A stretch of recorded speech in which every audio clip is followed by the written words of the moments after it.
Right. Yeah. 400 years, and it's the same philosophy, as some say. Jason, your thoughts on all the above? You know, I love this concept, and I think it's very important for Americans to understand. You can say all oligarchs are bad, which I think there's a reasonable argument to be made, but these are not people. The Elon Musk, the Zuckerbergs, the Peter Thiels, they're not motivated by a long-term future and benevolence. They're not trying to create universities and foundations where their name will carry on. In many respects, they're nihilists.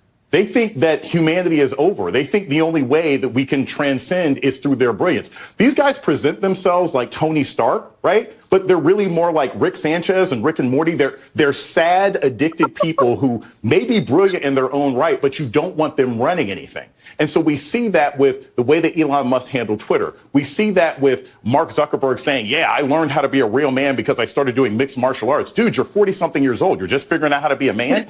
All of these things would be fine if these guys were just in therapy or they were only podcasters. But once they start having an influence on policy, that kind of use of policy to fulfill whatever gaps are going on with inside of you is not a smart way to run a country. And that's what people need to be aware of when they're voting for anybody who wants to stand next to these men. Professor Jason, being the fellow erudite, nerdy scholar that he is, brings up Rick and Morty.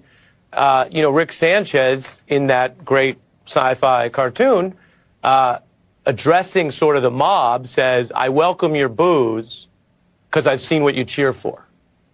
And you look at some of what has gone viral in the political space, whether it's some of the sort of toxic, one-sided stuff Jason mentioned, or these great